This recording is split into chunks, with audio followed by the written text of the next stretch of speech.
படம் சூப்பரா வந்திருக்கு. ஆப்வியஸ்லி நல்லா இருக்கு. எல்லாருமே வந்து இப்படி ஆடிட்டு தானே இருக்காங்க. அதுலயே தெரியல எவ்வளவு ஹிட் அடிச்சிருச்சுன்னு. மைண்ட் ஃபுல்லா ரெட்ரோ.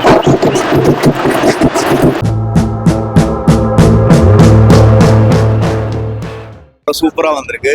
சூர்யா சாரோட நடிச்சது ரொம்ப சந்தோஷம். கார்த்திக் சுப்ராஜுக்கு இது ஒரு பெரிய வெற்றி படமா இருக்கும். நாங்க எல்லாருமே ரொம்ப சந்தோஷமா இருக்கும். படத்தை தியேட்டர்ல பார்த்து என்ஜாய் பண்ணுங்க. சூர்யாக்காக நான் வந்திருக்கேன். ஆப்வியஸ்லி நல்லா இருக்கு. ஃபேன்னு சொல்ல முடியாது, பிடிக்கும். படத்தை படமா பார்க்கணும். எல்லாரும் எப்படி எப்படிலாம் பேசினாங்க, கங்குவா பத்தி பேசினாங்களோ அதுக்கு ஆப்போசிட்டா வந்து சிங்கம் மறுபடி திரும்புதம்மாமானி திரும்பிட்டாருன்னு எல்லாரும் அவங்களே வந்து சொல்லுவாங்க. ப்ரோ இதுதான் ரியல், சர்ரியல். இது வந்து ஹைப்பு அப்படி இப்படிலாம் சொல்லுவாங்க. இதுதான் உண்மை. எல்லாருமே வந்து இப்படி ஆடிட்டு தானே இருக்காங்க. அதுலயே தெரியல எவ்வளவு ஹிட் அடிச்சிருச்சுன்னு.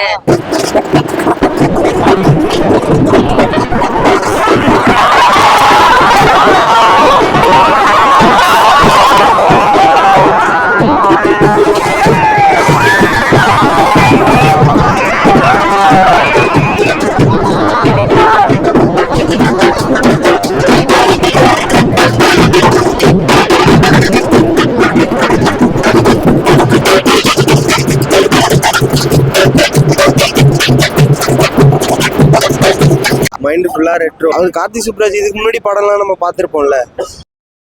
அவர் வந்து ஒரு எப்படி சொல்றது, நல்ல நாலேஜ் உள்ள டைரக்டர். மற்ற டைரக்டரை கம்பேர் பண்ணும்போது நாலேஜ் பர்சன்ல இவரு ஒரு ஆள். பேக் டு பேக் எல்லாமே ஹிட். ஒரு ஆல்பம் ரொம்ப நாளுக்கு அப்புறம் ஒரு படத்தோட ஃபுல் ஆல்பமும் ஹிட்னா இதுதான் ப்ரோ.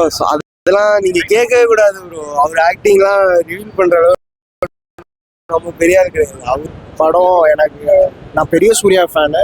அதான் டெக்னிக்கலாகவே நான் கார்த்திக் சுப்ராஜோட பெரிய ஃபேனு. இப்போ சூர்யான்ற ஒரு பெரிய நடிகன் கூட இந்த ஒரு மியூசிக் எனக்கு ரொம்ப வருஷம் கழிச்சு ஒரு ஆல்பம் ஹிட் இந்த படத்துல தான் நான் ரிப்பீட்டடாக கேட்டுக்கிட்டே இருக்கேன். ஸோ படத்தோட அது சேர்றப்போ எனக்கு இன்னும் எக்ஸைட்டடாக இருக்கும். வாய்ஸ் வந்து தலைவர் அடிச்சுக்கவே முடியாது. எந்த கேரக்டர் எந்த லுக் கொடுத்தாலுமே அவர் கரெக்டாக இருக்கும்.